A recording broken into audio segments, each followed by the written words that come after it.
Today on Time About the Movies, the big action crossover we were waiting for so many years is finally coming together. Sylvester Stallone leads an all-star cast, including appearances by Arnold Schwarzenegger and Bruce Willis, as well as Jason Statham, Jet Li, Randy Couture, and Terry Crews in The Expendables.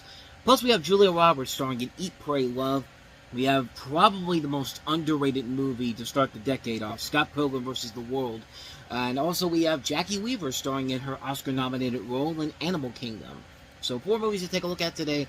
That's coming your way next here on Time About the Movies, so stay tuned.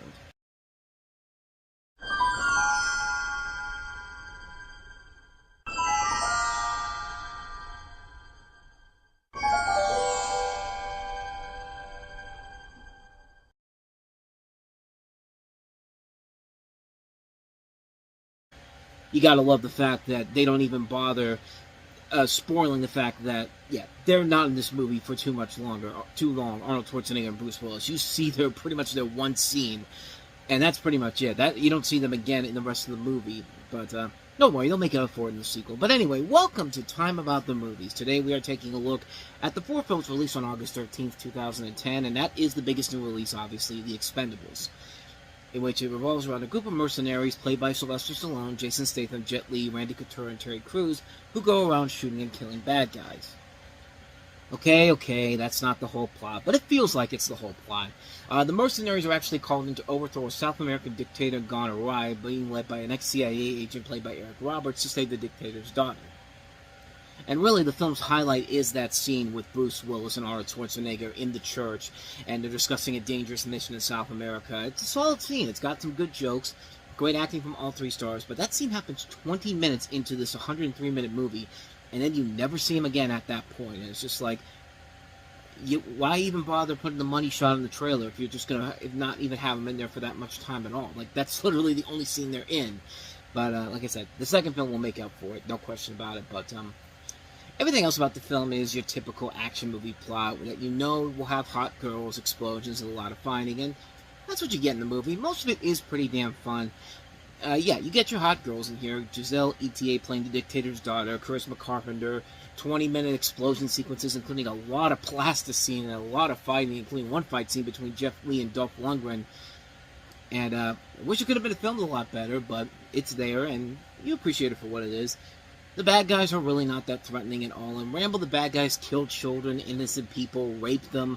They were just plain evil. And what's the most threatening thing the bad guys do in The Expendables? Put a towel over the dictator of the daughter and pour water on her. Ooh, these bad guys are really awful. I mean, even professional waterboarders know better than to just do that as the big evil thing that they do, but I don't know. The Expendables is basically elements of scenes from the 80s and 90s action movies pleated together into one movie.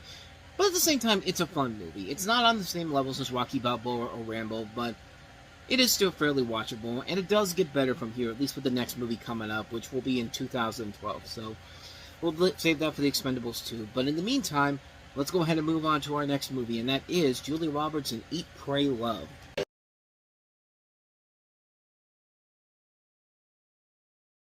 Or as most people will probably consider it who saw it, fuck off and die, because, man, it takes a lot to make Julia Roberts unlikable in a movie, and congratulations, Ryan Murphy, you did just that and then some. Roberts plays Liz Gilbert, who is everything a modern woman is supposed to dream of having. She has a husband, a house, a successful career, yet, like so many others, she felt lost, confused, and unsure of what she really wanted in life.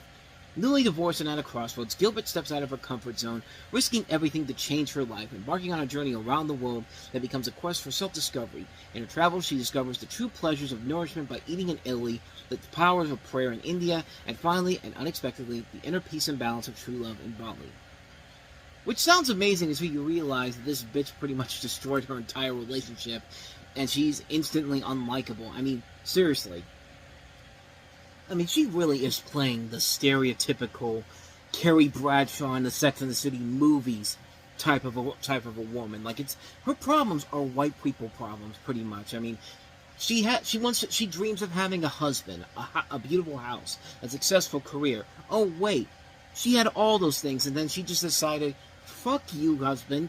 Fuck my job. I'm going to go ahead and leave my life and go on this exotic vacation around the world and be the most unbearable person imaginable. I mean, granted, she's not the girls from Sex and the City too bad, but she's pretty damn close. And yeah, it's embarrassing watching Julia Roberts stoop to this low, and it just goes to show you that, hey, Ryan Murphy, as great of a television producer and creator he is, when he directs movies, he ain't that damn good. This is the same guy that gave us Running with Scissors, and there's another dud from him. Yeah, so wasted movie overall. I know it's based off of a book people love, but it's still not a good movie. I mean, it ends with Us and When the Crawdads Sing were movies that were successful, but you know what?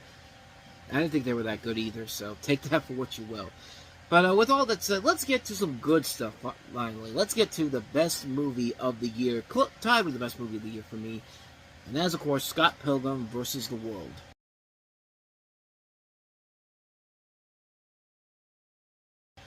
Like I said, this is my favorite movie of the year next to Toy Story 3. I mean, Toy Story 3 and Scott Pilgrim, it really is back and forth of which one I really like that much more. I mean, I like both of them just as much.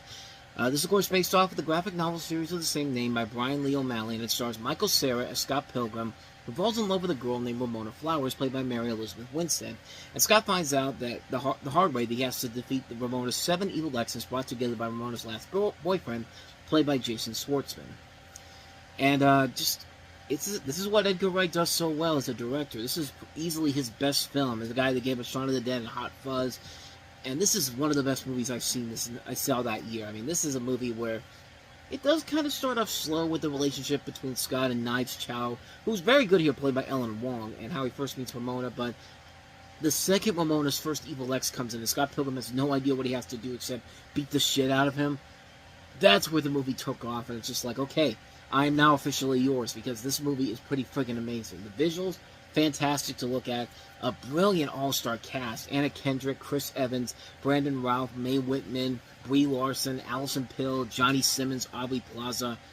All terrific. Kieran Culkin. You don't hate any one of these characters at all. The fight scenes are so spectacular to watch. I mean, this is a film that just works on so many levels.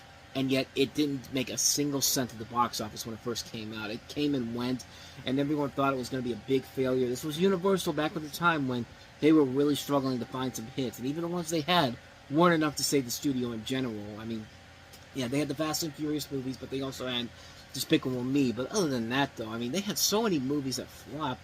And most of them were not bad movies. There were some good ones there. This is probably the best thing they did in that entire block. I mean, this is top-notch stuff. I don't have much more to say about this one that hasn't already been said already. Scott Pilgrim vs. the World, easily one of the best movies of the year, tied with Toy Story 3 as the best film of the year. No question about it. So with that said, let's move on to our last movie that we have here, and that's Jackie Weaver starring in Animal Kingdom.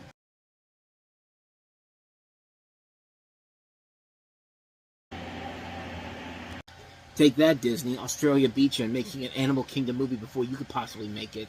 But this is, of course, Animal Kingdom, which is based on the story of several crimes allegedly committed by the Pettingill family of Melbourne, Australia, particularly one involving brothers Trevor and Victor Pierce, and 2 other men, Anthony Lee Farrell and Peter David McAvoy, all of whom were acquitted in 1988 of murdering 2 police officers in the Wall Street police shootings. The other cast also includes Ben Mendelsohn, Joel Edgerton, Guy Pearce, Sullivan Stapleton. I never saw this movie, honestly. I just remember that Jackie Weaver was nominated for an Academy Award for this, for Best Supporting Actress. I know there was a television series that came afterwards, which was ran for a couple seasons on TNT with Ellen Barkin in the leading role. But other than that, I've never seen the movie, so I can't really say if it's good or not, but I guess it had a legacy to it because it led to an Oscar nomination for Weaver and also that long-running TNT series. So there is an audience for it, and I just never got around to seeing it. So not much more to say about that one. That's Animal Kingdom. And thus, with all that said, we wrap up another edition of Time About the Movies. And the next time we meet, we'll take a look at 5 more movies, including the return of Jason Freeberg and Aaron Seltzer in a parody of Twilight, Vampire Sucks. So how are they going to possibly screw this up? Well, it's not quite as bad as their other works, but it's not great either. I'll just leave it at that. We have Ice Cube leading an ensemble cast that includes Little Bow Wow and Loretta Devine in Lottery Ticket. We have Piranha 3D, a 3D remake of the classic movie that led to her second film, directed by James Cameron, back in the 70s and 80s. We have The Switch with Jennifer Aniston and Jason Bateman, and we have the return of Nanny McPhee in Nanny McPhee Returns. Emma Thompson is back for that one. So we'll take a look at those 5 movies coming up tomorrow on the show. But with all that said, thank you so much for watching this. I hope you enjoyed it. If you did, go ahead and hit the like button, hit the subscribe button, and the notification button. Then you can go hit the playlist and also check out the last episode we did. And before I go, I want to talk about the Reviewing Network Talks About. You might have noticed there wasn't a new episode last week, and I didn't have one scheduled when I did the weekly address post today. It's mostly because, you know, I have all these other things I got planned. I got to do some Christmas in July videos, and then I got the Siskel and Ebert documentary I'm working on in September.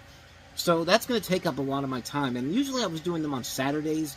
That's usually my free day before I go out to the movies to see the new releases for talking about the movies. So here's my plan for this. I'm going to go ahead and hold off on the Reviewing Network Talks About episodes until we get to the fall, September, around the beginning of September. And then that's where we'll start the new season off, where I take a look at my 30 favorite TV shows. That's going to be the main focus that starts off the first 30 weeks of the season. So the Reviewing Network Talks About has not been canceled. It's just been pushed off to the side, so I can use this time to work on videos for the next couple of months. So that's why you're not going to see a new episode tonight. But I assure you, there are works in the pipeline. And in fact, by the time you wake up tomorrow morning, the first Christmas in July video for this month will actually be up, as we're starting a brand new month. So I just want to get that out of the way. So with all that said, thank you so much for watching. And whether it's in the past, the present, or the future, I will see you at the movies. Take care.